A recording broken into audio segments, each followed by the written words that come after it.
तो यहाँ पर आपके लिए लेकर आ गए हैं बहुत ही इंपॉर्टेंट वीडियो और बहुत ही महत्वपूर्ण वीडियो आपकी डिमांड के आधार पर।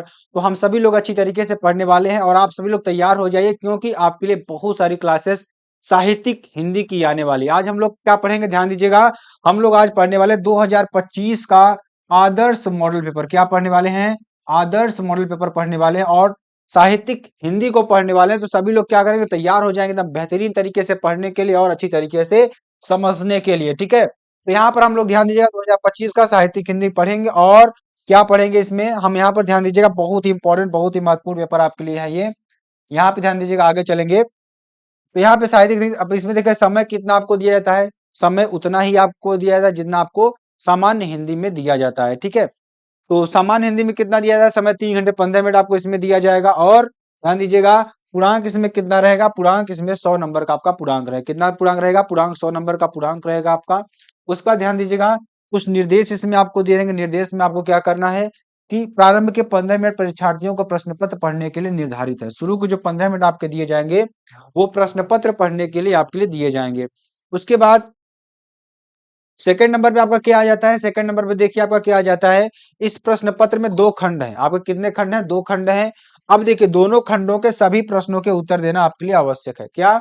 दोनों खंडों के सभी प्रश्न, जितने भी प्रश्न रहेंगे उसका आंसर देना आपके लिए जरूरी रहेगा, यानी जवाब देना आपके लिए बहुत ही इंपॉर्टेंट रहेगा। ठीक है, चलिए आगे चलते हैं। अब खंड क की स्टार्ट करते हैं। खंड क आपके लिए क्या है, ध्यान दीजिएगा, और बहुत ही इंपॉर्टेंट। ठीक है, तो चलिए स्टार्ट करते हैं आप पढ़ना, और एकदम बेहतरीन तरीके से आप सभी लोग जितने भी जुड़ जाएंगे वो कहीं जाएंगे नहीं, अच्छी तरीके से पढ़ेंगे ताकि आपको एकदम अच्छी तरीके से समझ में आ गए। ठीक है ना, इस बार हम लोग गर्दा उठा देंगे बोर्ड में। ठीक है ना, प्रेमचंद्र का उपन्यास इसमें कौन सा है? तो आपको सभी दिख रहा है।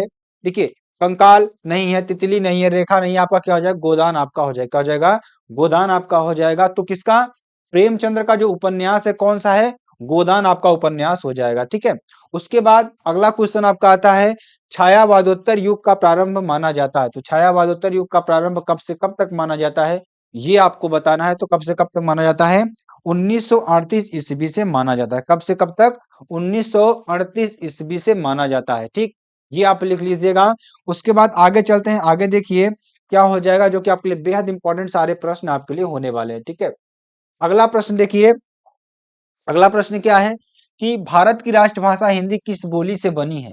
जो हमारी भारत की भाषा है हिंदी, मतलब भारत की राष्ट्रभाषा जो हिंदी है, किस बोली से बनी है? आपको क्या बताना है, किस बोली से बनी है ये बनी है हमारी खड़ी बोली से बनी है। किससे बनी है?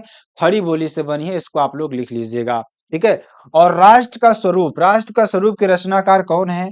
तो राष्ट्र के स्वरूप के रचनाकार कौन है, तो इसको आपको लिखना होगा। इसके रचनाकार कौन है? वासुदेव शरण अग्रवाल। कौन है गुरुदेव? वासुदेव शरण अग्रवाल हो जाएंगे आपके।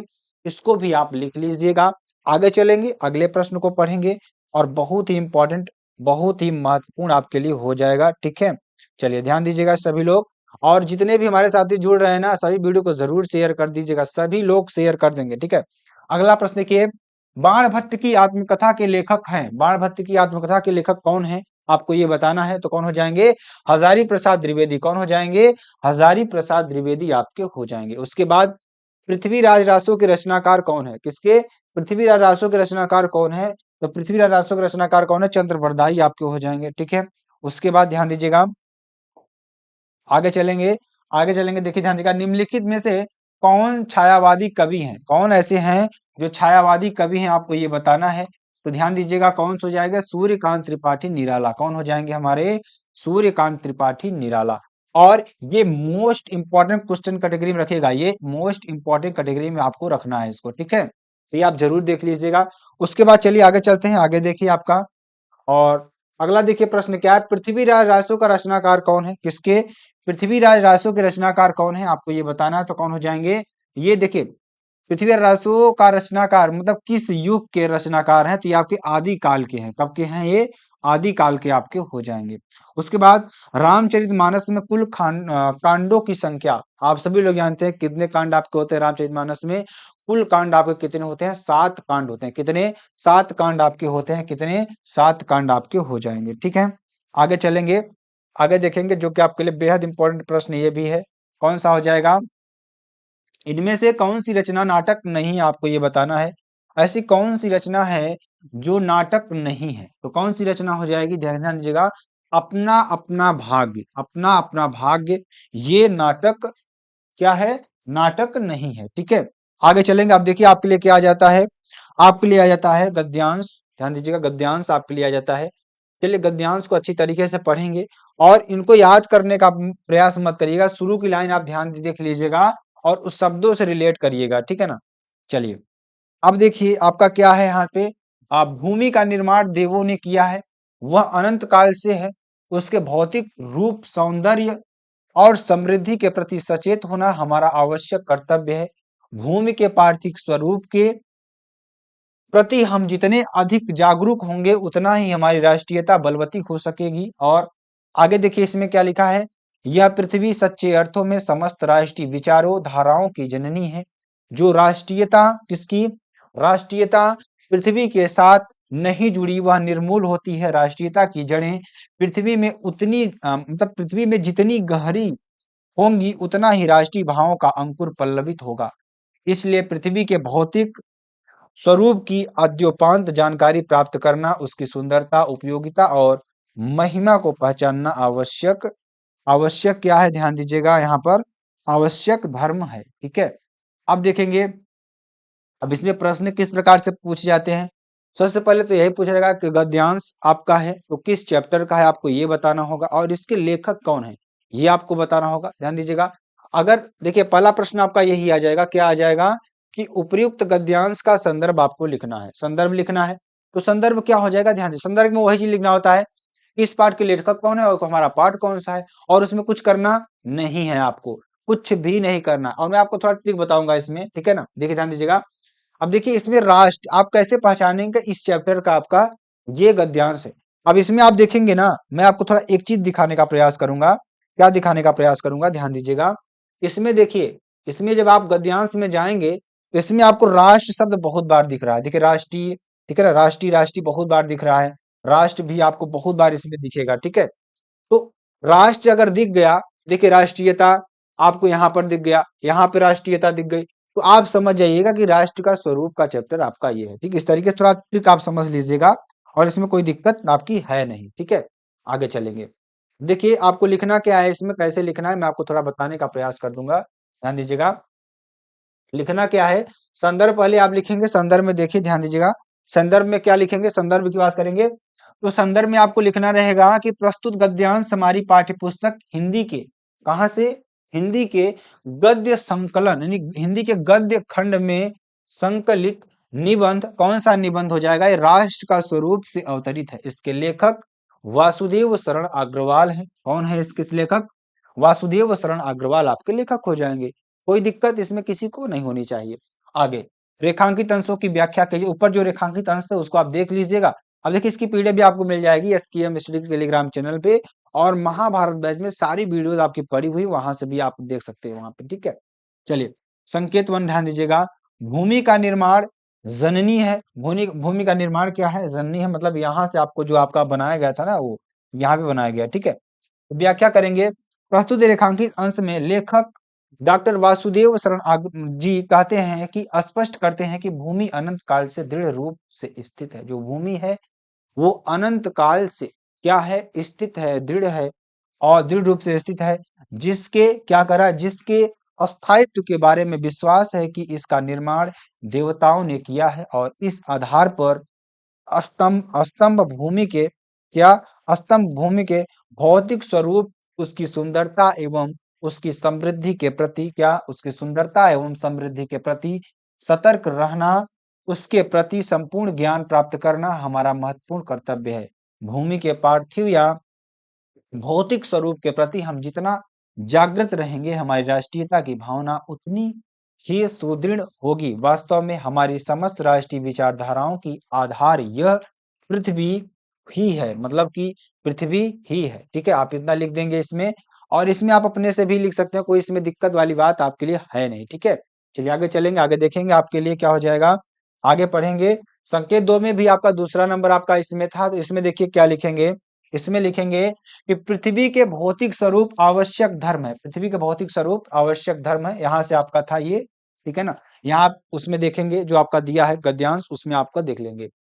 प्रस्तुत रेखांकित अंश, इसकी व्याख्या करेंगे। प्रस्तुत रेखांकित अंश में लेखक कहते हैं कि आरंभ में अंत तक अद्योपांत ज्ञान प्राप्त करना, उसकी सुंदरता, उपयोगिता एवं गरिमा को पहचानना हमारे लिए न केवल आवश्यक है, हमारे लिए न केवल आवश्यक है, अपितु अपितु क्या कह रहा है, ध्यान दीजिएगा, अपितु अपरिहार्य, अनिवार्य है, क्योंकि यही हमारा धर्म है, हमारा कर्तव्य है।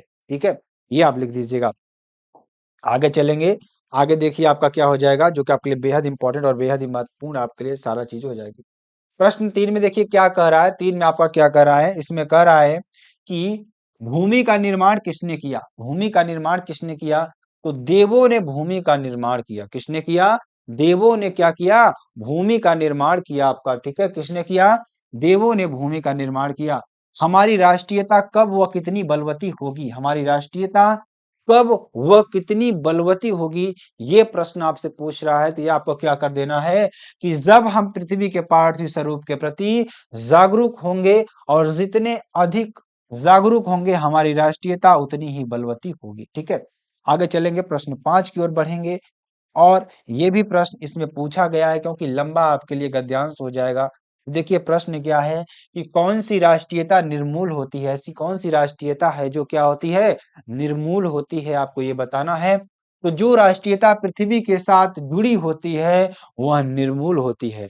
अब अथवा में भी आपका एक क्वेश्चन पूछा जाता है, अथवा में ध्यान दीजिएगा, इसको भी देख लीजिएगा, और ये भी प्रश्न आपके लिए बहुत ही इंपॉर्टेंट। हवा में ध्यान दीजिएगा क्या हो जाएगा, इसको भी थोड़ा देख लेते हैं और अच्छी तरीके से समझ लेते हैं। ठीक है, यहाँ पर देखिए आपका क्या हो जाएगा, क्या हो जाएगा, मैंने बहुतों को रूप से पाते देखा, मैंने बहुतों को रूप से पाते देखा था, बहुतों को धन से और गुणों से भी बहुतों को पाते देखा था, पर मानवता के आंगन में समर्पण और प्राप्ति का यह अद्भुत सौम्य स्वरूप आज अपनी ही आंखों देखा कि कोई अपनी पीड़ा से किसी को पाए और किसी का उत्सर्ग सदा किसी की पीड़ा के लिए ही सुरक्षित रहे। ये आपका गद्यांश हो जाएगा। अब देखिए इस गद्यांश में क्या दे रखा है, इसके बारे में भी चर्चा करते हैं, ध्यान दीजिएगा। अब ये गद्यांश कहाँ का है, ये आपको समझना है। ठीक है ना, अब देखिए उपयुक्त गद्यांश का संदर्भ आपको लिखना है। तो देखिए ये कहाँ का है और कहाँ से लिया गया है। देखिए प्रस्तुत गद्यांश हमारी पाठ्यपुस्तक के गद्य खंड से संकलित रॉबर्ट नर्सिंग होम में नामक रिपोर्टाज से अवतरित है और इसके लेखक कन्हैया लाल मिश्र प्रभाकर जी हैं। तो ये आप लिख लीजिएगा, बहुत ही इंपॉर्टेंट ये भी हो जाएगा।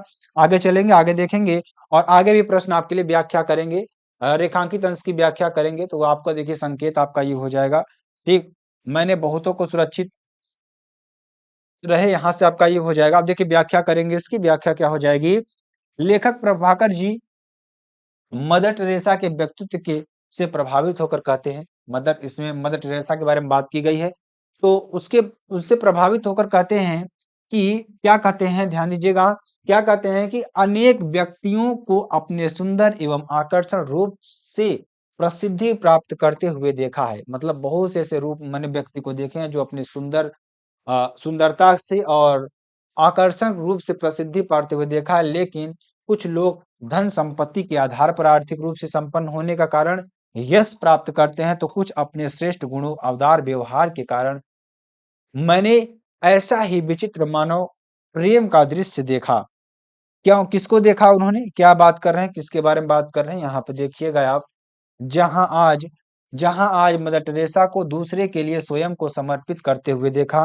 क्या देखा, आज मदर टेरेसा को दूसरों के लिए स्वयं को समर्पित करते हुए देखा, और साथ ही साथ क्या देखा उन्होंने, प्राप्त करने का सुंदर दृश्य देखा, समर्पण और प्राप्ति का ऐसा अद्भुत समन्वय उन्होंने क्या किया, ध्यान दीजिएगा, उन्होंने पहले कभी नहीं देखा था। जब मदर टेरेसा ने अधिक कष्ट पाने वाले व्यक्ति के लिए प्रार्थना करने की बात कही, तब उन्होंने उत्तर दिया, मैं आज उस व्यक्ति के लिए प्रार्थना करूंगी जो अधिक कष्ट में होगा। एक और तो वह पीड़ित रोगी था, तो जो अपने दुख व कष्ट के कारण उनसे सद्भावना प्राप्त कर रहा था, और दूसरी ओर मदर टेरेसा थी जो दुखी व्यक्तियों की पीड़ा को दूर करना चाहती थी। वह अपने क्या कर्म विचार और स्नेह, ठीक है ना, स्नेह के समर्पण से अधिक दुखी और पीड़ित व्यक्तियों को प्रसन्न एवं आनंदित बनाना चाहती थी। ठीक है, अब इसमें प्रश्न भी आपसे पूछा जाएगा, प्रश्न क्या है, और सभी प्रश्नों को ध्यान से देखेंगे और आप सुनते रहिए और समझते रहिए और कुछ नहीं करना है आपको। ठीक है, प्रश्न 3 की बात करेंगे। इसमें क्या कह रहा है कि लेखक ने आज अपनी आंखों से क्या देखा था? उसने देखा था, लेखक ने आज अपनी आंखों से मानवता के आंगन में समर्पण और प्राप्ति का अद्भुत सौम्य स्वरूप देखा था। क्या देखा था? समर्पण और प्राप्ति का अद्भुत सौम्य स्वरूप देखा था। एक आगे चलेंगे, आगे चलेंगे 4 नंबर प्रश्न की बात करेंगे। 4 नंबर प्रश्न में देखिए क्या दे रखा है, कोई अपनी पीड़ा की क्या कर रहा है, कोई अपनी पीड़ा से किसी को, ध्यान दीजिएगा जो कि आपके लिए बेहद इंपॉर्टेंट है, क्या कहे प्रश्न आपका क्या है, प्रश्न के बारे में बात करेंगे। तो क्या है प्रश्न, ध्यान दीजिएगा। यहाँ पर क्या है कि कोई अपनी क्या कर रहा है, कोई अपनी पीड़ा से किसी को पाए, इस वाक्यांश का क्या आशय है आपको ये बताना है। ठीक है, तो उत्तर इसका लिखेंगे, क्या लिखेंगे, ध्यान दीजिएगा। उक्त वाक्यांश का आशय यह है कि जब कोई अपनी पीड़ा, अपना कष्ट किसी के सामने प्रकट करता है तो वह उसका स्नेह, सेवा, समर्पण और त्याग का भाव सहज प्राप्त कर लेता है। ठीक है, प्रश्न 5 की बात करेंगे। प्रश्न 5 में आप देखेंगे क्या है, गद्यांश में मदर टेरेसा की किस भावना को व्यक्त किया गया है? जो मदर टेरेसा हैं, इसमें गद्यांश में उनकी किस भावना को बताया गया है कि वो कैसी थी, क्या उन्होंने समर्पण किया अपने लोगों के लिए, उन्होंने क्या किया है, इसीलिए तो उनका नाम जाना जाता है ना कि उन्होंने लोगों के लिए क्या किया। ध्यान दीजिएगा, गद्यांश में मदर टेरेसा की समर्पण, सौम्यता, दूसरों की पीड़ा और कष्ट को दूर करने की भावना को व्यक्त किया गया है। ठीक, अब देखिए पद्यांश पर आधारित प्रश्नों को लिखेंगे और इन प्रश्नों को भी अच्छी तरीके से पढ़ेंगे और आप लोग पढ़ते रहिए, कुछ मत करिए, बस सुनिए ध्यान से और देखेंगे आप टॉप कर आएंगे। यार आप लोग क्या, आप लोग के लिए बहुत ज्यादा मेहनत की जा रही है, ठीक है ना। तो बस आप लोग को पढ़ना है और कुछ नहीं करना है, इतनी चीज आप लोग ध्यान दीजिएगा, बस हो गया, ठीक है ना। और वीडियो को जरूर शेयर कर दीजिएगा। यहाँ पे देखेंगे पद्यांश पर आधारित निकले प्रश्नों का उत्तर आपको दिख रहा है। पद्यांश पहले देख लेते हैं क्या है कि मार्ग प्रेम को समुझे हरिचंद यथा रत होत यथा है, लाभ कछु न पुकारन में बदनाम ही होन की सारी कथा, जानत है जिय मेरो भली विधि और उपाय सभे बिरथा है, बावरे है ब्रज के सिगरे मोही नाहक पूछत कौन विथा है। ठीक, अब देखिए ये आपका क्या है, पद्यांश है। इस पे जो प्रश्न पूछा है, प्रश्न को देखते हैं। प्रश्न देखिएगा आप लोग, प्रश्न क्या आपके लिए हो जाएगा, प्रश्न को देखेंगे और बहुत इंपॉर्टेंट प्रश्न आपके लिए हो जाएगा। प्रश्न क्या है कि प्रस्तुत पद्यांश हमारी शीर्षक शीर्षक और कवि का नाम आपको बताना है। किसका? कवि का नाम आपको बताना है, ध्यान दीजिएगा। शीर्षक में देखिएगा हो जाएगा प्रेम माधुरी और कवि कौन है, भारतेंदु हरिश्चंद्र। आपको ऐसे भी लिखना है कि प्रस्तुत पद्यांश हमारी पाठ्य पुस्तक हिंदी के, साहित्यिक हिंदी के किसने प्रेम माधुरी नामक पाठ से लिया गया है और इसके कवि कौन है, भारतेंदु हरिश्चंद्र जी हैं। ऐसे भी आप लिख सकते हैं, इसमें किसी को कोई डाउट नहीं होना चाहिए। अब देखिए भारतेंदु हरिश्चंद्र आपको हो जाएंगे। रेखांकित अंश की व्याख्या आपको करना है, रेखांकित अंश की व्याख्या आपको करना है। संकेत में देखिए मार्ग प्रेम को होत यथा है, व्याख्या करेंगे इसकी। रेखांकित अंश में कवि भारतेंदु जी कहते हैं, क्या कहते हैं, वो कहते हैं कि क्या कहते हैं कि विरहणी नायिका कहती है, कौन विरहणी नायिका, नायिका कौन होती है, विरहणी नायिका कौन होती है, जिसका प्रेमी उसको छोड़कर कहीं और चला जाता है, वो उसके विरह में उसको याद कर करके दुखी होती है, तो वो होती है विरहणी नायिका। ठीक है ना, और ध्यान दीजिएगा। अब देखिए इसमें क्या है कि प्रेम के वास्तविक और यथार्थ मार्ग को कौन साधारण समझ सकते हैं, या तो चंद्रमा जैसे प्रभु श्री कृष्ण के समान क्या है, अलौकिक है।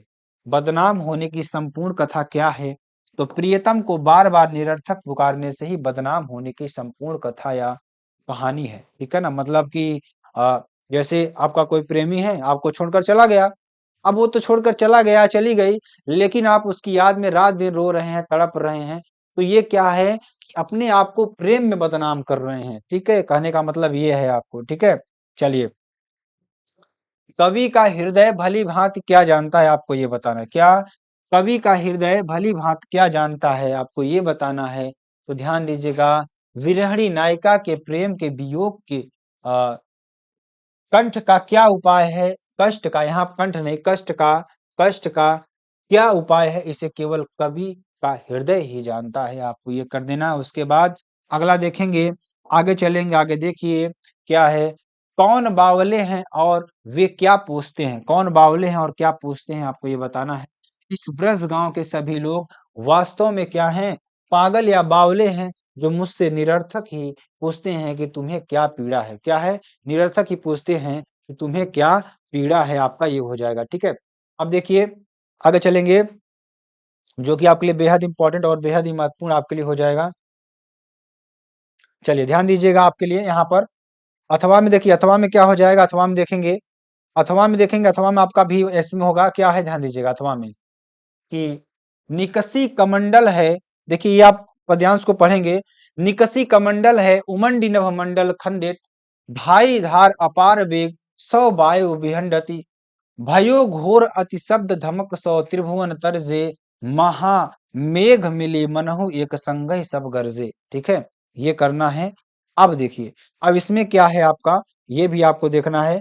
निज दरेर सो पवन पटल फारति फरहावती, सुरपुर के अति सघन सघन घोर घन घसी घरहावती, चली धार धुरकारी धरा दिसी काटति कावा, और सागर सुतन के पाप ताप पर बोलत धावा। ठीक है ना। अब इसमें जो प्रश्न है, प्रश्नों को देखते हैं। प्रश्न देखिए आपका क्या हो जाएगा। प्रश्न देखिए, प्रस्तुत पद्यांश के पाठ और कवि का नाम आपको लिखना है। क्या लिखना है? उसी तरीके से जैसे मैंने आपको बताया कि देखिए, जैसे मैंने ऊपर आपको बताया तो उसमें दो ही चीज आपका लिखा हुआ था, लेकिन इसमें मैंने पूरा मतलब इसमें हो गया है आपका। इसमें क्या है? प्रस्तुत पद्यांश के पाठ और कवि का नाम आपको लिखना है। तो प्रस्तुत पद्यांश कविकर जगन्नाथ रत्नाकर द्वारा रचित काव्य ग्रंथ गंगावतरण। इससे गंगावतरण से हमारी हिंदी की पाठ्य पुस्तक से काव्य भाग में संकलित गंगावतरण शीर्षक से उद्धृत है या लिया गया है। आपको ये कर देना है। ठीक है, आगे चलेंगे, आगे देखेंगे। ब्रह्मा जी के कमंडलू से बड़े उल्लास और, ध्यान दीजिएगा, उल्लास और उद्वेग के साथ उमड़ कर कौन निकली? कौन निकली है? किससे? ब्रह्मा जी के जो कमंडल था उससे, मतलब उससे खुशी होकर कौन उनसे बाहर निकला है? तो ब्रह्मा जी के कमंडलू से बड़े उल्लास और उद्वेग के साथ उमड़ कर गंगा जी की धारा निकली है। आपको ये कर देना है। ठीक है, आगे चलेंगे। आगे आपके लिए जो प्रश्न है बहुत ही इंपॉर्टेंट प्रश्न है, सभी प्रश्नों को आपको देखना होगा। ध्यान दीजिएगा, और सभी प्रश्नों को आपको करना भी है। वेग के साथ गंगा के आगे बढ़ने पर हुए भयंकर शब्द से कौन भयभीत हो गए? कौन ऐसे हैं जो भयभीत हो गए जब गंगा माँ बहुत वेग से आगे निकल रही है तब? तो वेग के साथ गंगा के आगे बढ़ने पर हुए भयंकर शब्द से तीनों लोग क्या हो गए? भयभीत हो गए। ठीक है ना। आगे प्रश्न 4 की बात करेंगे। प्रश्न 4 में देखिए आपका, गंगा के उतरने का प्रचंड वेग कैसा था? तो गंगा के उतरने का जो प्रचंड वेग था, ऐसा था मानो प्रलय काल से बादल मिलकर एक साथ गरज रहे हैं। क्या रहे हैं? गरज रहे हैं। ठीक है, ये आपका हो जाएगा। आगे आगे देखिए, प्रश्न 5 की बात करें। गंगा किसके पुत्रों के पाप तथा संताप पर क्या हो गई है? संताप पर, क्या? संताप पर चढ़ाई सी करती हुई अनंत वेग से आगे बढ़ी है। ठीक है ना, आगे बढ़ी है। तो उत्तर की बात करेंगे, गंगा राजा सागर के पुत्रों के पाप तथा संताप पर चढ़ाई सी करती हुई अनंत अत्यंत वेग से आगे बढ़ी। कितने वेग से? अत्यंत वेग से आगे बढ़ी। ठीक है, आपका ये हो जाएगा। आगे चलेंगे, आगे देखेंगे और आगे भी प्रश्नों को पढ़ेंगे। क्या निम्नलिखित में से कवि किसी एक लेखक का जीवन परिचय देते हुए उनकी कृतियों, क्या? उनकी कृतियों और का उल्लेख कीजिए। अधिकतम शब्द सीमा आपकी 80 शब्द होती है। तो साहित्यिक हिंदी में आपका ये हो जाएगा। पहले आपके जो लेखक हैं कौन हो जाते हैं, उनके बारे में बात करेंगे। तो ध्यान दीजिएगा, पहले लेखक आपके कौन हो जाएंगे? वासुदेव शरण अग्रवाल। दूसरे आपके कौन हो जाएंगे? कन्हैया लाल मिश्र प्रभाकर आपके हो जाएंगे। और तीसरे आपके कौन हो जाएंगे? हरिशंकर परसाई। कौन हो जाएंगे? हरिशंकर हरिशंकर परसाई आपके हो जाएंगे। कौन? हरिशंकर परसाई आपके हो जाएंगे। ठीक है, अब देखिए इनको करते हैं अच्छी तरीके से। तो हम लोग किसका करने वाले हैं, किनको करने वाले हैं? हम लोग करने वाले हैं डॉक्टर वासुदेव शरण अग्रवाल का जीवन परिचय देने वाले हैं। तो चलिए डॉक्टर वासुदेव शरण अग्रवाल का जीवन परिचय हम लोग देखते हैं। तो क्या हो जाएगा इनका जीवन परिचय, उसके बारे में देखते हैं, ध्यान दीजिएगा। और आपके लिए बेहद इंपॉर्टेंट और बेहद ही महत्वपूर्ण ये भी हो जाएंगे। और 3 आपको इम्पोर्टेंट कराए गए हैं, जो आपके इम्पोर्टेंट जीवन परिचय उसको आप ज़रूर कर लीजिएगा। देखिए, डॉक्टर वासुदेव शरण अग्रवाल का जन्म सन 1904 ईस्वी में कहाँ पर? उत्तर प्रदेश के मेरठ जिले के खेड़ा ग्राम में हुआ था। कहाँ पर? खेड़ा ग्राम में हुआ था। इन्होंने काशी हिंदू विश्वविद्यालय से स्नातक, एमए एमए और पीएचडी के साथ तथा डीएलएड की उपाधि लखनऊ विश्वविद्यालय से प्राप्त की। काशी हिंदू विश्वविद्यालय के भारतीय महाविद्यालय भारत के मतलब विद्यालय के भारतीय महाविद्यालय में पुरातत्व एवं प्राचीन इतिहास विभाग के क्या अध्यक्ष रहे हैं। ये दिल्ली के राष्ट्रीय संग्रहालय के भी अध्यक्ष रहे। हिंदी साहित्य की महान विभूति का सन 1967 ईस्वी में देहावसान हो गया। ठीक है, ये हो जाएगा, ये कर दीजिएगा। मतलब 3 में से आपको एक ही करना होगा। इनकी रचनाओं के बारे में बात कर लेते हैं। इनकी रचनाएं देखिए, रचनाएं डॉक्टर अग्रवाल को विविध प्रकार से कृतित्व निम्नलिखित है। कौन कौन से? निबंध में ध्यान दीजिएगा, निबंध इनके कौन कौन से हैं? पृथ्वी पुत्र, कल्पलता, कला और संस्कृति, कल्प वृक्ष और भारत की एकता, वाग्धारा आदि आपका हो जाएगा, ये लिख लीजिएगा। उसके बाद देखिएगा आपका क्या हो जाएगा। उसके बाद शोध ग्रंथ की बात करेंगे, ग्रंथ भी थे कौन कौन से? पाणिनि कालीन भारत और संपादित ग्रंथ इनके संजीवनी व्याख्या, पद्मावत जिसे कहते हैं, बाण भट्ट के हर्षचरित्र का सांस्कृतिक अध्ययन, ये भी आपको लिख देना इन्हीं का है, इसको भी आप कर लीजिएगा। ठीक है, उसके बाद निम्नलिखित में से किसी एक कवि का जीवन परिचय देते हुए कृतियों का उल्लेख करिए। अब इसमें कवि आपको आ जाएंगे, कवि कौन कौन से हमारे हो जाएंगे? कवि देखिए, वासुदेव मतलब सॉरी भारतेंदु हरिश्चंद्र, जगन्नाथ दास रत्नाकर और मैथिली शरण गुप्त। अब देखिए उत्तर में देखिए हम लोग किसका करेंगे? जगन्नाथ दास रत्नाकर का जीवन परिचय हम लोग लिखेंगे। तो चलिए इनका जीवन परिचय लिखते हैं, ध्यान दीजिएगा। ब्रज भाषा के अंतिम कवि कौन? ब्रज भाषा के पूछा जाता है, ब्रज भाषा के अंतिम कवि कौन? द्विवेदी युग के साहित्यकार कवि जगन्नाथ दास रत्नाकर। कौन? कवि जगन्नाथ दास रत्नाकर का जन्म 1923 क्या हो जाएगा? सन 1918 मतलब क्या हो जाएगा? विक्रम संवत आपको इसे कहते हैं। ठीक है ना? तो 1866 ईस्वी से काशी में एक अग्रवाल वैश्य परिवार में हाँ मतलब हुआ था। इनके पूर्वज पंजाब के पानीपत जिले के निवासी थे। वे मुगल शासनकाल में आकर दिल्ली में रहने लगे थे। शाही दरबार में उन्होंने सम्मानित पदों पर कार्य किया था। और ध्यान दीजिएगा आगे देखेंगे इसमें आगे क्या हो जाएगा। रत्नाकर जी के पूर्वज तुलाराम, कौन? इनके जो पूर्वज थे तुलाराम, दिल्ली से जाकर कहां से? दिल्ली से जाकर वाराणसी में रहने लगे। इनके पिता पुरुषोत्तम दास फारसी के विद्वान थे, फिर भी उन्हें हिंदी से भी असीम प्रेम था। उन्होंने स्कूल की शिक्षा पूर्ण कर क्वींस कॉलेज में प्रवेश लिया। सन 1891 ईस्वी में बीए की बीए की परीक्षा तत्पश्चात एमए में प्रवेश लिया, किंतु माता के स्वर्गवास होने पर विषम परिस्थितियों के कारण शिक्षा का क्रम आगे न बढ़ सका। सन 1900 ईस्वी में रत्नाकर जी आवागढ़ एटा राज्य के खजाने के निरीक्षण के रूप में नियुक्त हो गए। 2 वर्ष पश्चात क्या हुआ? ध्यान दीजिएगा। 2 वर्ष पश्चात नौकरी से त्याग पत्र दे दिया और 1902 ईस्वी में ये अयोध्या महाराज यानी कि महाराज प्रताप नारायण सिंह के निजी सचिव संयुक्त नियुक्त हुए। महाराज की मृत्यु के पश्चात इनका स्वास्थ्य गिरने लगा और इन्होंने नौकरी छोड़ दी। अनेक संस्थाओं में इनका संबंध रहा। हिंदी साहित्य सम्मेलन के सभापति पद को भी इन्होंने सुशोभित किया था। 21 जून सन 1932 ईस्वी में 66 वर्ष की आयु में आपका हरिद्वार में स्वर्गवास हो गया। और इनकी रचनाओं की बात करेंगे। इनकी रचनाओं को देखिए, इनकी रचनाओं को भी अच्छी तरीके से समझेंगे, ध्यान दीजिएगा। कवि रत्नाकर जी 3 प्रकार की रचनाएं निम्नलिखित है। इनकी रचनाएं किन्ने 3 प्रकार की रचनाएं इनकी हैं, कौन कौन सी? ध्यान दीजिएगा। अब देखिए पहली इनकी मौलिक रचनाएं हैं, जो कि जैसे कि गंगा अवतरण हो गया, हरिश्चंद्र हो गया, उद्भव शतक आपका हो गया। और समालोचना लोचनादर्श, श्रृंगार लहरी, विष्णु लहरी, रत्नाष्टक तथा वीराष्टक आदि आपका हो जाएगा। ठीक है, संपादित रचनाएं में जैसे हम्मीर हट हो गया, तरंगिणी हो गया, कंठधाभरण हो गया तथा बिहारी सस्सई आदि आपका हो जाएगा। टीका ग्रंथ में अगर देखेंगे, टीका ग्रंथ में बिहारी सतसई पर बिहारी रत्नाकर नाम से विस्तृत टीका काशी नगरी, क्या काशी नगरी प्रचारणी सभा से प्रकाशित हुई। ठीक है, आपका ये हो जाएगा। आगे चलेंगे, आगे देखिए आपका क्या हो जाएगा। संपादित पत्र की बात करेंगे, संपादित पत्र भी इनके थे, पत्रों को भी देख लेते हैं। इसमें क्या है, देखिए पत्र इनके कौन कौन से हैं।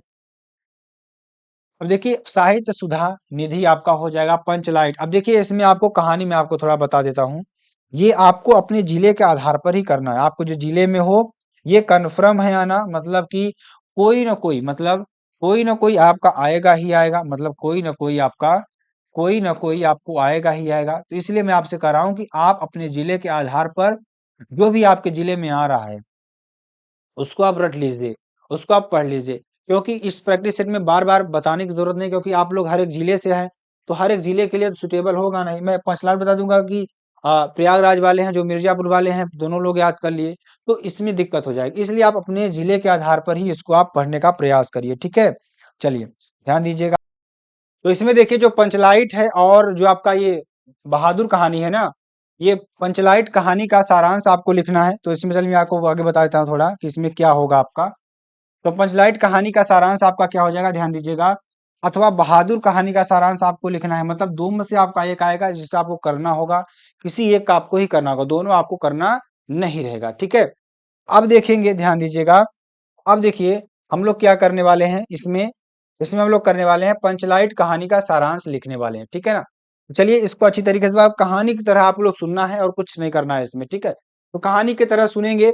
सुप्रसिद्ध आंचलिक कहानीकार फणीश्वर नाथ रेणु आंचलिक कहानी है, जिसमें पेट्रोमैक्स को ही गांव वाले पंचलाइट या पंचलेट कहते हैं। किसको, हाँ जी, पेट्रोमैक्स को। और इनके और इसके माध्यम से कथाकार ग्रामीण वातावरण और ग्रामवासियों के मनोविज्ञान की यथार्थ झलक प्रस्तुत करते हैं। ग्रामीण समाज जाति के आधार पर टोलियों में विभक्त है, सभी परस्पर ईर्ष्या द्वेष के भावों से भरे हैं। इन समस्याओं के साथ ग्रामीण परिवेश और समस्याओं के निराकरण का शब्द चित्र कहानी पंचलाइट है। ठीक है, उसका देखिए इसका सारांश हम लोग देखेंगे, सारांश में आपका समझ में आ जाए कि इसमें क्या कहा गया है। ठीक है, तो सारांश देखिए, देखिए क्या है, ध्यान दीजिएगा। ये क्या है, पेट्रोमैक्स यानी पंचलाइट की खरीदारी। देखिए अभी ये क्या होता है, ध्यान में आपको बताता हूँ। गांव में रहने वाली विभिन्न जातियां अपनी अलग अलग टोलियों में रहते हैं। उन्हीं में से महतो टोली के पंचों ने पिछले 15 महीने के दंड जुर्माने से जमा पैसों से राम नवमी के मेले में पेट्रोमैक्स खरीदा। पेट्रोमैक्स खरीदने के बाद बचे शेष 10 रुपए से पूजा की सामग्री खरीदी गई और पेट्रोमैक्स या पंचलाइट को देखने के लिए टोले के सभी बालक, बूढ़े, औरतें सभी क्या हो गए, एकत्र हो गए। और सरदार ने अपनी पत्नी को आदेश दिया कि वह इसके पूजा पाठ का प्रबंध करे। ठीक है ना, उसके बाद देखिए, उसके बाद अब देखिए पंचलाइट को जलाने की समस्या, पंचलाइट को जलाने की समस्या क्या थी। महतो टोली में पंचलाइट आने से खुशी की लहर दौड़ गई, सभी जन उत्साहित हैं, लेकिन उनके सामने गंभीर समस्या है। कि क्या समस्या है, कि पंचलाइट जलाएगा कौन, क्योंकि टोले के किसी भी व्यक्ति को उसके जलाना नहीं आता था। आगे चलेंगे, आगे देखेंगे। अब देखिए महतो टोली के किसी भी घर में अभी तक क्या हुआ था, डिबरी नहीं जली थी, क्योंकि सभी पंचलाइट की रोशनी की जगमगाहट देखना चाहते हैं। पंचलाइट ने न जलने से पंचों के चेहरे पर क्या हो गया, चेहरे क्या हो गए, चेहरे उतर गए। राजपूत टोली के लोग उनका मजाक बना रहे थे, सभी धैर्य से इस अपमान को सह रहे थे, लेकिन दूसरे टोले के व्यक्ति से पंचलाइट जलवाना नहीं चाहते थे। टोली द्वारा दंड प्राप्त गोधन की खोज की बात करेंगे। अब गोधन की खोज क्यों हो रही है इसके बारे में भी आगे चर्चा हम लोग करेंगे। ठीक है, अब देखिए, और देखिए यहाँ पर गुलरी काकी की बेटी मुनरी अपनी सहेली कनेरी से कहती है कि गोधन पंचलेट जलाना जानता है, लेकिन टोली की पंचायत ने गोधन का हुक्का पानी बंद कर रखा है, मतलब उसको बाहर निकाल दिया है गांव से। यह सूचना सरदार तक पहुंची कि गोधन पंचलेट जलाना जानता है, तो सभी पंचों ने सोच विचार कर अंत में निर्णय लिया कि गोधन को बुलाकर उसी से पंचलेट जलवाया जाए। ठीक है, आगे चलेंगे। अब गोधन द्वारा पंचलेट जलाना बात करेंगे यहाँ पर इसकी। तो क्या हुआ, गोधन द्वारा यानी सरदार द्वारा भेजे गए छड़ीदार के कहने से भी गोधन के न आने पर गुलेरी काकी गोधन को मनाने जाती हैं। तब क्या होता है, गोधन ने पंचलेट में तेल भरा और जलाने के लिए स्पिरिट मांगा। स्पिरिट के अभाव में गरी यानी नारियल के तेल से ही उसने पंचलेट जला दिया। पंचलेट जलने पर टोली में क्या हुआ, खुशी छा गई और क्या हो गई, कीर्तनिया लोगों ने एक स्वर में महावीर स्वामी की जय ध्वनि और क्या किया, ध्यान दीजिएगा, जय ध्वनि का कीर्तन हुआ। अब 5वां नंबर पॉइंट में देखिए आपका क्या है, इसमें है कि पंचों द्वारा गोधन के क्षमा करना। तो गोधन ने जिस समझदारी से पंचलेट को जला दिया था, उसने सभी प्रभावित हो गए और गोधन के प्रति सभी लोगों के मन का मैल दूर हो गया और गोधन ने सभी का हृदय जीत लिया। ठीक है। मुनरी ने प्रशंसा भरी दृष्टि से गोधन की ओर देखा। सरदार ने गोधन को अपने अपने पास बुलाकर कहा कि तुमने जाति की इज्जत रखी है, तुम्हारे साथ कुन माफ, खूब गाओ सलीमा का गाना। अंत में गुलरी काकी ने गोधन को रात के खाने पर निमंत्रित किया। आगे चलेंगे, आगे देखेंगे, निमंत्रित किया। उसके बाद गोधन ने एक बार फिर से मुनरी की ओर देखा, जो नजर मिलते ही लज्जा से पलके झुका लेती है।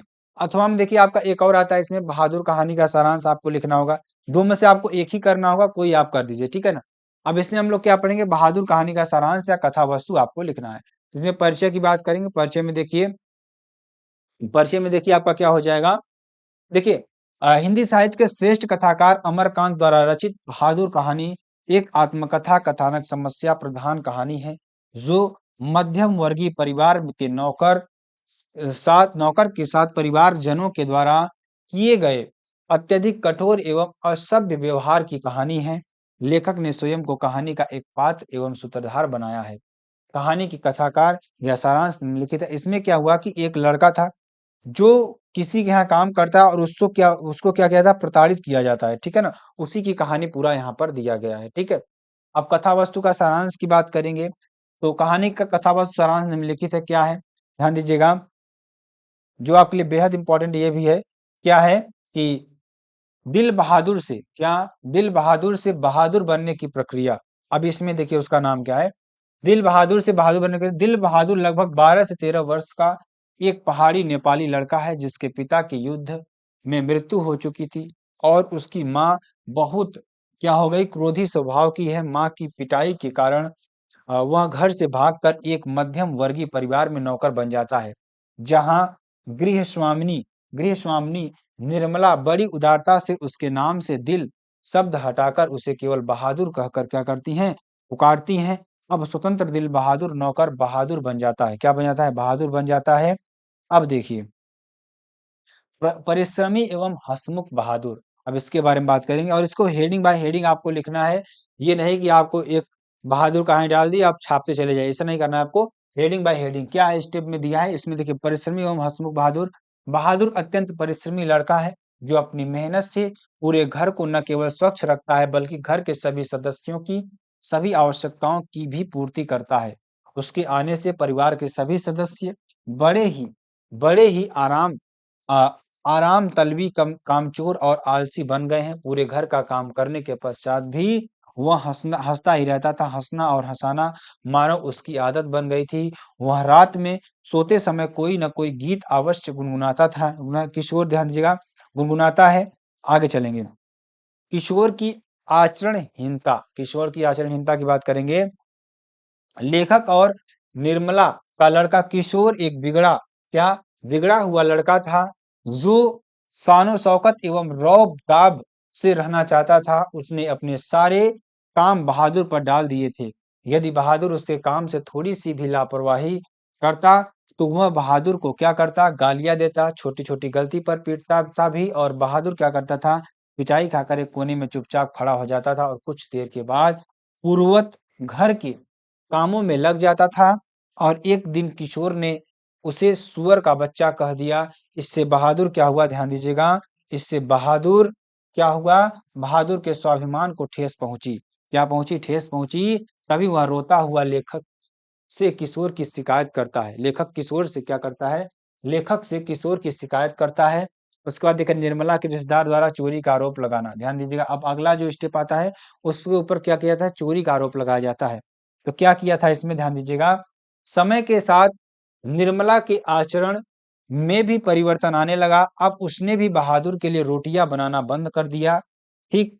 और वह भी बहादुर को पीटने लगी थी, गालियां देने लगी थी, जिस कारण बहादुर से गलतियां और भूलें अधिक होने लगी थी, मतलब भूलें अधिक होने लगी थी।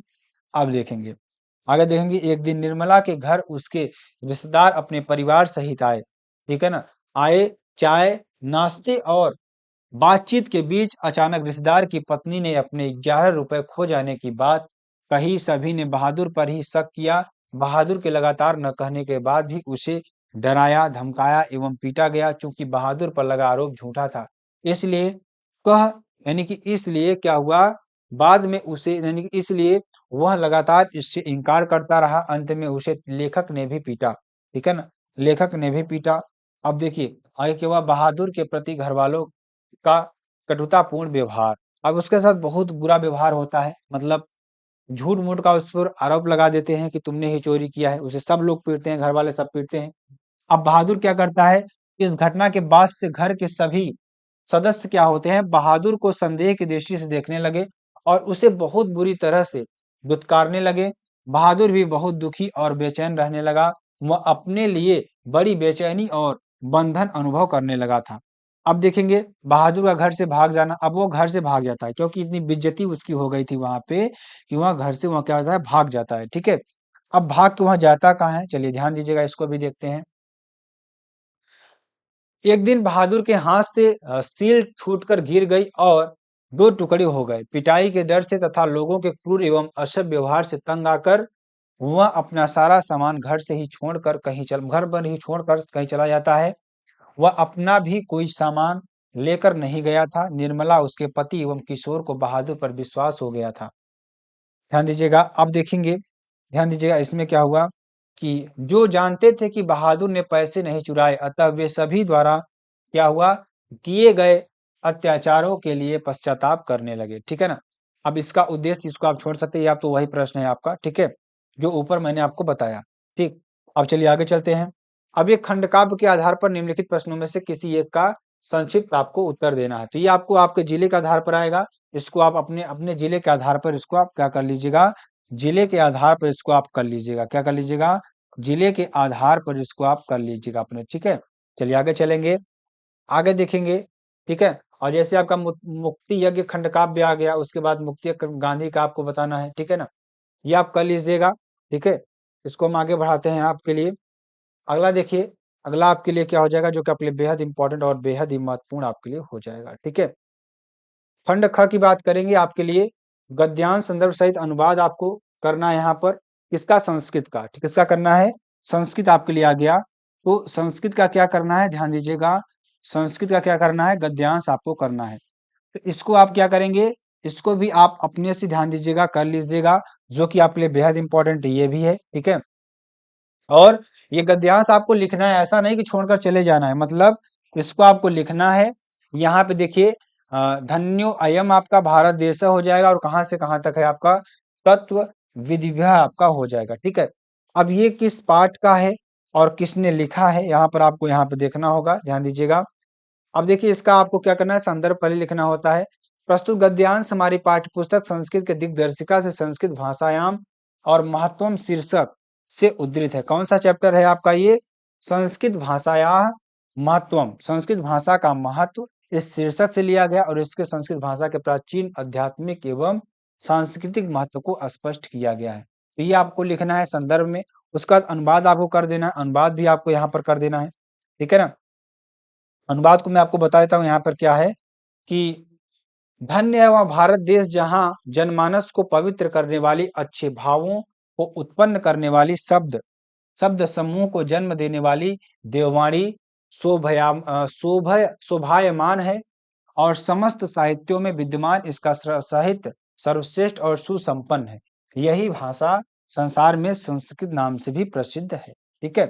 चलिए ये आप कर दीजिएगा। आगे देखेंगे, इसी भाषा में हमारे रामायण, महाभारत आदि ऐतिहासिक ग्रंथ, चारों वेद, समस्त उपनिषद, 18 पुराण आपके क्या हो जाएंगे, 18 क्या पूर्णांक आपके हो जाएंगे, पुराण हो जाएंगे, ठीक है ना। और तथा अन्य महाकाव्य, नाटक आदि लिखे गए हैं। भाषा वैज्ञानिक इसी भाषा को समस्त आर्य भाषाओं की जननी मानते हैं। संस्कृत का गौरव इसका विविध प्रकार के ज्ञान को आश्रय प्रदान करना इसकी व्यापकता की क्या है दृष्टि से ओझल नहीं है। संस्कृत के गौरव को महत्व देते हुए आचार्य श्रेष्ठ दंडी ने क्या किया है, ठीक ही लिखा है। संस्कृत को महर्षियों ने देववाणी कहा है। ठीक है, आगे चलेंगे, आगे देखेंगे। अब आपके श्लोक पूछा जाएगा, श्लोक में ध्यान दीजिएगा क्या हो जाएगा। न मे रोचते भद्रम व उलूक विभेषचनम अक्रुद्धस्य मुखम पश्य कथम क्रुद्धो भविष्यति। ठीक, आपका ये हो जाएगा। अब देखिए इसका मतलब क्या है, मैं आपको थोड़ा बताने का प्रयास करूंगा। इसका मतलब आपका क्या हो जाएगा कि प्रस्तुत श्लोक हमारे पाठ्य पुस्तक में संस्कृत दिग्दर्शिका के जातक कथा के उलूक जातकम खंड से अवतरित है। ठीक है ना। अब इसमें कहा क्या गया कि भाई तुम्हारे द्वारा उल्लू का राज्याभिषेक पसंद नहीं है, इस अक्रोधित का मुख देखो, न जाने क्रोध में कैसा होगा। ठीक है ना। अब चलिए आपको उत्तर देना है, इसमें उत्तर देना है, किसका उत्तर देना है, निम्नलिखित में से किन्हीं दो प्रश्नों के उत्तर आपको संस्कृत में देना है। देखिए पहला प्रश्न आपका क्या हो जाएगा, प्रश्न देखिए, पहला प्रश्न देखिए आपका क्या हो जाएगा, ध्यान से देखिएगा। संस्कृत साहित्य आदि कवि क आसीत। ठीक है ना। संस्कृत साहित्य के आदि कवि कौन थे, तो कौन थे हमारे संस्कृत साहित्य के आदि कवि कौन थे, महर्षि महर्षि कौन थे, महर्षि वाल्मीकि आसीत। कौन थे, महर्षि वाल्मीकि थे। ठीक है। भाषासु प्राचीनतमा श्रेष्ठा च भाषा काम अस्ति। भाषाओं में सबसे श्रेष्ठ भाषा कौन सी है, आपको ये बताना है। तो भाषासु प्राचीनतमा श्रेष्ठा च भाषा संस्कृत भाषा अस्ति। सभी भाषाओं में श्रेष्ठ भाषा हमारी कौन सी है, संस्कृत भाषा है। ये भी आपको लिख देना है। अगला प्रश्न देखिए, क सर्वजः भवति। ठीक है ना। अब देखिए इसका उत्तर क्या हो जाएगा आपका, आत्मनः दर्शनेन नरः सर्वज्ञ भवति, आपका हो जाएगा। दिलीप किमर्थम बलिम गृहीत, तो दिलीप प्रजनामेव भृत्यम बलिम गृहीत, आपका हो जाएगा। अब आपके लिए क्या आ जाता है, श्रृंगार रस की परिभाषा लिखकर उसका उदाहरण आपको देना है। श्रृंगार रस क्या होता है, ध्यान दीजिएगा। श्रृंगार रस में किसी काव्य या कविता को पढ़कर सुनकर आश्रय के मन में अस्थाई भाव की रति के, मतलब अस्थाई भाव क्या, रति, रति के जागृत होने पर विभाव, अनुभाव और संचारी भावों के संयोग को श्रृंगार रस की उत्पत्ति होती है। किसकी उत्पत्ति, श्रृंगार रस की उत्पत्ति होती है। यह दो प्रकार के होते हैं, कौन कौन से होते हैं हमारे, एक होता है आपका संयोग सियार, मतलब संयोग श्रृंगार, और एक होता है आपका वियोग श्रृंगार। ठीक है ना। संयोग में क्या होता है, ध्यान दीजिएगा। संयोग में आपको देखेंगे, संयोग श्रृंगार में देखेंगे, किसी काव्य या कवि में, कविता में, किसी काव्य या कविता में नायक नायिका के संयोग दशा और रति नामक अस्थाई भाव के जागृत होने पर विभाव, अनुभाव आदि काव्यगत अंगों के संयोग से संयोग श्रृंगार रस की उत्पत्ति होती है। उदाहरण तौर पर देखिएगा, कर मुंदरी की आरसी प्रतिबिंबित के उपाय, पीठ दिए निधरक लखे इकटक दीख लगाए, दीठ लगाए। ठीक है, आपका ये हो जाएगा। आगे चलेंगे, वियोग श्रृंगार की बात करेंगे। वियोग श्रृंगार में देखेंगे, वियोग श्रृंगार क्या हो जाएगा, क्या हो जाएगा, किसी काव्य या कविता को पढ़कर या सुनकर आश्रय के मन में नायक नायिका के क्या हो जाएगा, वियोग संबंधी व्री प्रलंभ रति नामक अस्थाई भाव जागृत होता है, तो विभाव, अनुभाव आदि के संयोग से वियोग श्रृंगार रस उत्पन्न होता है। ठीक है, जैसे आपका क्या हो जाएगा, एग्जाम्पल तौर पर देखेंगे, एग्जाम्पल तौर पर आपका देखेंगे, हो ही बोरी विरह बस कै बोरो सब गांव, ध्यान दीजिएगा। और कहाँ जानिए कहत है संसिही शीत कर नाव, आपका हो जाएगा। ठीक है, ये आप कर दीजिएगा, जो कि आपके लिए बेहद इंपॉर्टेंट और बेहद ही महत्वपूर्ण है। यमक अलंकार का परिभाषा उदाहरण सहित आपको लिखना है। तो यमक अलंकार क्या होता है, यमक अलंकार की परिभाषा उदाहरण देखिए। यमक शब्द का अर्थ है युग्म, अर्थात जोड़ा। जब काव्य पद या कविता में एक शब्द दो बार भिन्न भिन्न अर्थ के लिए प्रयोग होता है, अर्थात एक ही शब्द, मतलब क्या होता है, एक शब्द को दो बार अलग अलग अर्थ के लिए प्रयोग किया जाता है, मतलब कि क्या कहता है, कोई एक शब्द है उसका अर्थ अलग अलग हो उसी में। ठीक है ना, काव्यों में वहां यमक अलंकार होता है। चलिए इसको भी देख लेते हैं क्या चीज है। जैसे कनक कनक ते 100 गुनी मादकता अधिकाय, व खाए बौराय जग या खाए बौराय जग या पाए बौराय। ठीक है, आपका ये हो जाएगा। इसमें क्या है, ध्यान दीजिएगा, चौपाई छंद की परिभाषा आपको देना, उदाहरण सहित आपको लिखना है इसको भी। ध्यान दीजिएगा, उत्तर में क्या हो जाएगा, काव्य के जिन छंद के चारों चरणों में समान रूप से 16-16 मात्राएं होती हैं, प्रथम तथा द्वितीय चरणों में तुक समान होती है, वह सममात्रिक चौपाई या छंद कहलाता है। जैसे एग्जाम्पल तौर पर आप देखेंगे यहाँ पर क्या है कि शिशु शिशु सब राम प्रेम जाने, क्या हो जाएगा, शिशु सब राम प्रेम जाने, प्रीति समेत निकेत बखाने, निज निज रुचि सब ले ही बुलाही, सहित स्नेह जाहि दो भाई। आपका ये हो जाएगा।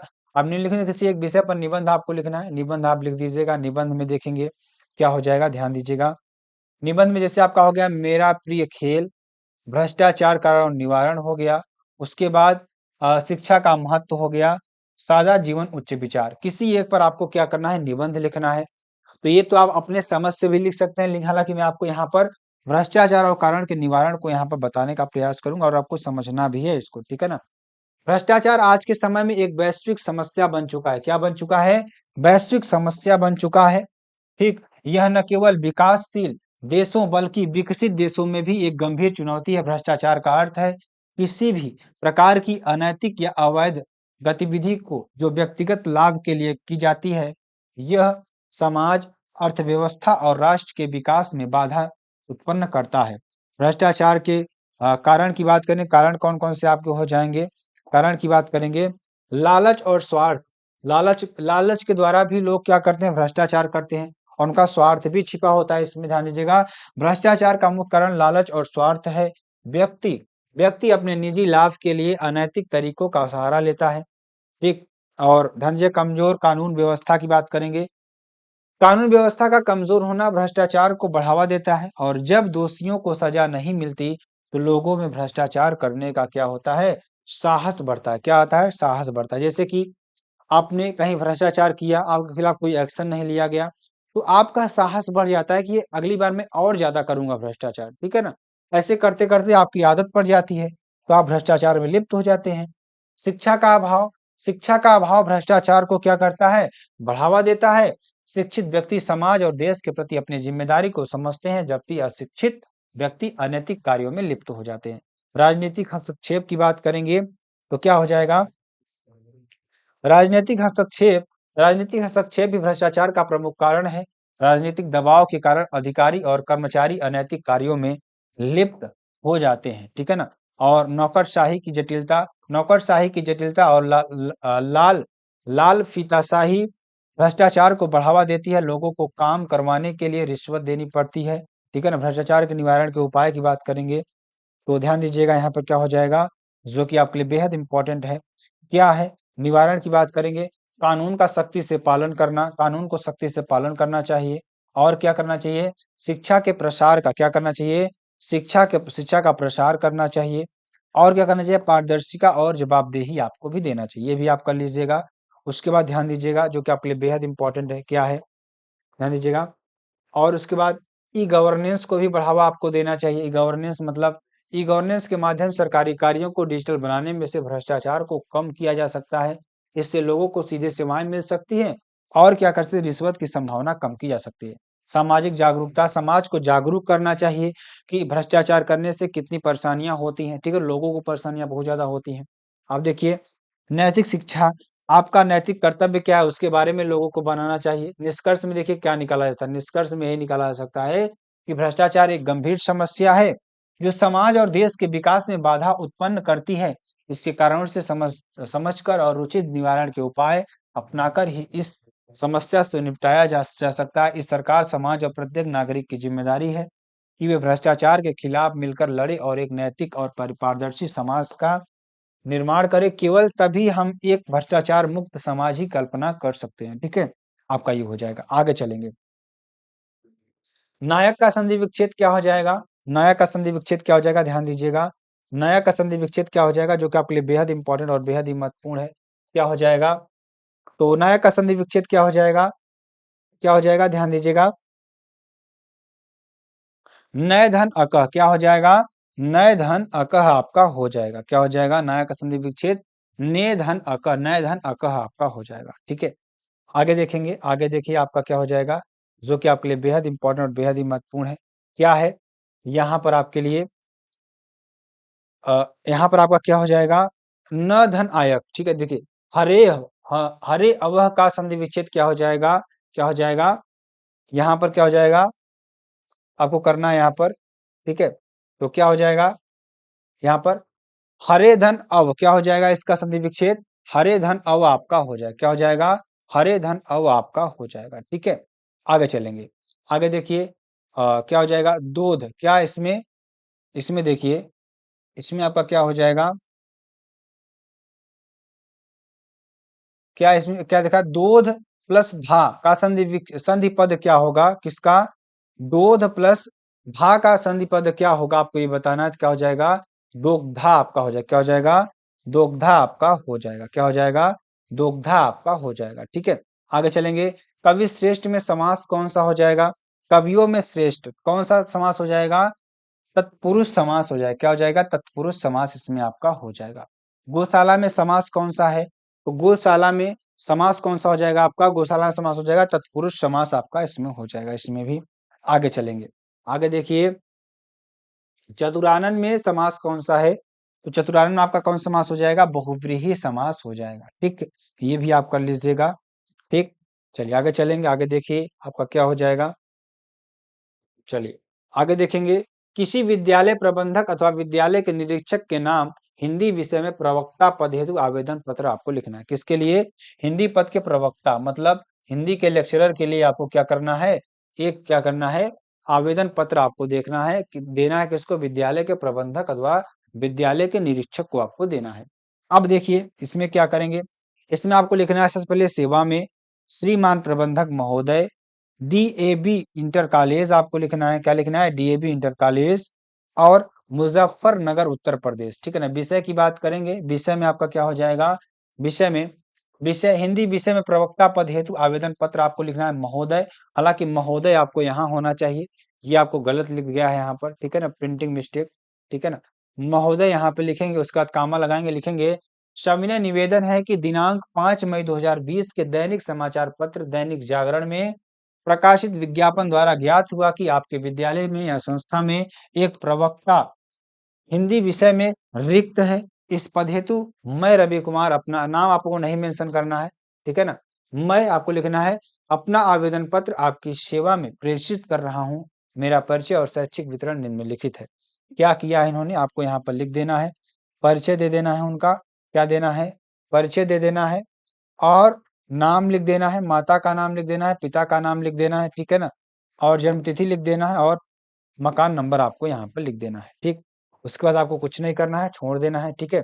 उसके बाद देखिए प्रत्यय आधारित वैकल्पिक प्रश्न आपके लिए हो जाएंगे प्रत्यय पर, तो ध्यान दीजिएगा, प्रीतम शब्द में प्रत्यय कौन सा हो जाएगा, अक्ता प्रत्यय आपका हो जाएगा। भवितव्य शब्द में प्रत्यय कौन सा हो जाएगा, तव्यत प्रत्यय आपका हो जाएगा, ठीक। इसको भी आप कर लीजिएगा। पठितः शब्द में प्रत्यय कौन सा हो जाएगा, अनियर प्रत्यय आपका हो जाएगा, हो जाएगा अनियर प्रत्यय आपका हो जाएगा। रेखांकित पदों में से किसी एक पद का प्रयोग से संबंधित नियम का उल्लेख कीजिए, ध्यान दीजिएगा, क्या हो जाएगा, भिक्षुक पादेन खंजः अस्ति, तो क्या हो जाएगा, यहाँ पर आपको देखेंगे इसमें विभक्ति तृतीया विभक्ति है, इसमें पादेन की बात करेंगे, इसमें तृतीया विभक्ति है और नियम योनांग विकारः आपका हो जाएगा। ग्रामम में ग्रामः परितः क्षेत्राणि सन्ति, इसमें आपका देखना है, इसमें क्या हो जाएगा, विभक्ति द्वितीया विभक्ति, नियम अभितः परितः समया निकषा द्वितीय आपका हो जाएगा, ठीक है। अब इसमें देखेंगे आपका क्या हो जाएगा, ध्यान दीजिएगा, देवेभ्यः स्वाहा में ध्यान दीजिएगा, विभक्ति कौन सी हो जाएगी इसमें, विभक्ति आपकी इसमें चतुर्थी विभक्ति हो जाएगी। नियम ध्यान दीजिएगा, नियम क्या हो जाएगा, नमः स्वास्ति स्वाहा, स्वधा में चतुर्थी आपका हो जाएगा, ठीक है, ये कर दीजिएगा। और यहाँ पे आपका पेपर क्या होता है, समाप्त होता है, फुल मॉडल पेपर आपका सोल्यूशन हो जाएगा। अगर आपको वीडियो पसंद आती है, आप चैनल को लाइक शेयर कमेंट सब जरूर कर सकते हैं। फिर मिलते हैं नेक्स्ट वीडियो में नए टॉपिक के साथ, तब तक के लिए जय हिंद जय भारत।